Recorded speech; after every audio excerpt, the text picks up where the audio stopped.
Right then, it has officially been made official. Canelo Alvarez will be taking on William Scull on May 3rd in Riyadh for the undisputed super middleweight world titles. There are many people who are annoyed at this, and I mean, fair enough. It's not really a big money fight, but it is for undisputed.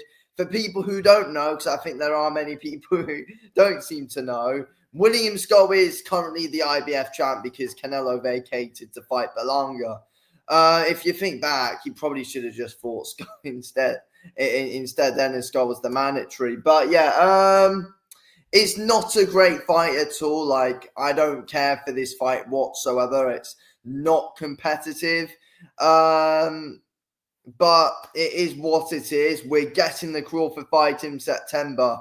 So we need to get through this, and then Canelo versus Crawford can be for the undisputed titles instead of the unified titles. So that is a positive in this fight happening. 100% it is. Canelo Crawford will now be for undisputed. So we'll take that any day of the week if we're being completely honest here. But William Scull's absolutely useless, if I'm being real. And it's not a great fight whatsoever. Like, it's an awful fight. It's not competitive. I don't even know how William Scull's been able to get into the place in the first place, if I'm being real. Like, how was he even a top challenger at the IBF?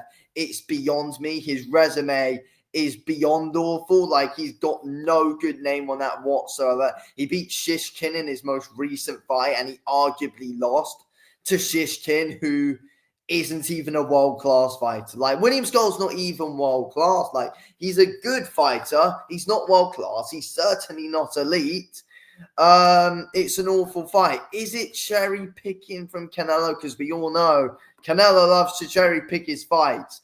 I don't think this one's a cherry pick. I just feel like he wants to, get undisputed back. And in a way, it does make the Crawford fight even bigger, having 2 pound for pound stars as, fighting for the undisputed titles. I feel like that makes it a bit bigger than it already is. So that is a positive in that.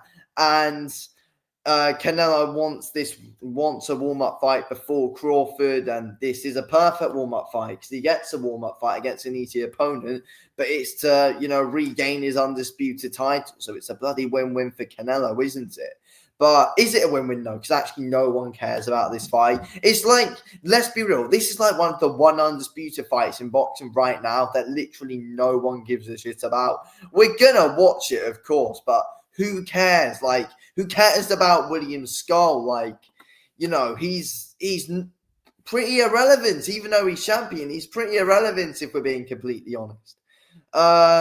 He completely has fluked his way into this position. He's fluked his way into being champ. Him and Shishkin being the bloody 2 challenges for the belt. I don't even know what boxing's come to. But we all know the IBF probably the most corrupt organization in boxing right now. Like, it is. Like, it's bloody awful with how they bloody rank, with who's getting the title shots and who's mandatory and who's not. Like, I think the IBF's absolutely awful. And the fact that they had to bloody strip Canelo off the bat anyway for bloody William Scull and Shishkin to bloody fight for it, I think it's an absolute joke as well. But yeah, I think this needs a really strong undercard. I think it needs a strong undercard because even though it's a Canelo fight, literally no one really cares. Like, we at least need a very strong co-main event where, we need a world title co-main event. That is what needs to happen. We need a world title co-main.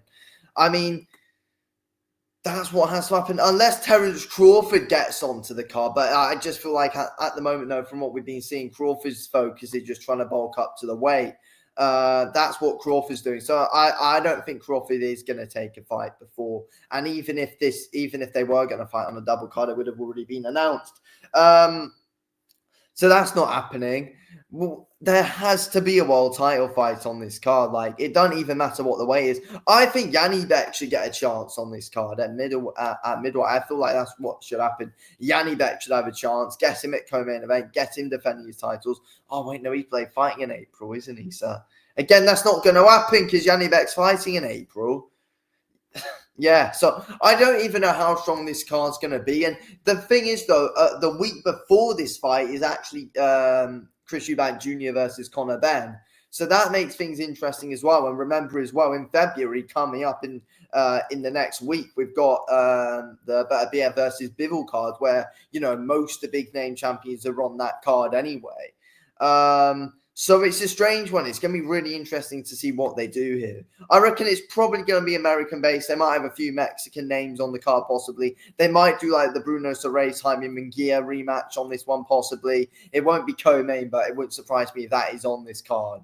I don't even know what they're going to do with the belts. I mean, no, as I said, Canelo fights do sell themselves, but it's like a William Scull fight, though. Like, Scull can't really trash talk or promote a fight well. I mean, you've got Berlanga, who, you know, has a bit about him and can talk in a build-up. So that kind of, you know, made things a bit better overall for Canelo, even though that was cherry-picked in itself, if we're being real, that Berlanga fight.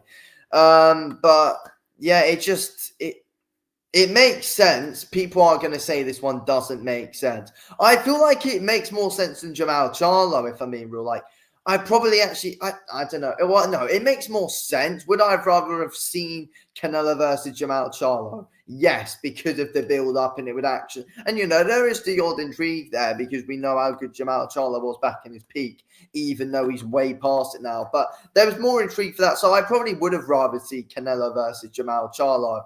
But overall, it makes more sense, though, because this one helps that Crawford fight build up more. But again, though, that Canelo getting a win over Jamal Charlo would have made more of a statement as well. Even though I still think Canelo versus Jamal Charlo is an awful fight still, there is still the intrigue there because we know the build up will be good because we know Jamal can promote the fight. He would have wanted to avenge his brother as well. So surely that fight's never going to happen now. And surely that Jamal Charlo fight's, you know, not even in the plan for Canelo, even more in his 4-fight contract he's got with Riyadh season. Like, you know, if there was a time to do that fight, it would have been now, but they've gone with the William Scull option. So yeah, that makes things interesting, in my opinion. Then yeah, they've got that Crawford fight. I don't know what they're gonna, but yeah, I don't know what they're gonna do with Crawford, if he will fight before or not. I doubt he will, but it would be nice to see him. But again, it makes sense if Crawford's just trying to bulk up to the weight to fight Canelo. But Crawford only really fights once a year, so it would ideally be better to, you know, see him in a build-up fight to Canelo, because Canelo's doing it. And Canelo's won the lottery here because he's bloody got a warm-up fight for an undisputed title fight. So yeah, anyway, gonna wrap this one up here. Thank you for watching. Speak to you on the next one.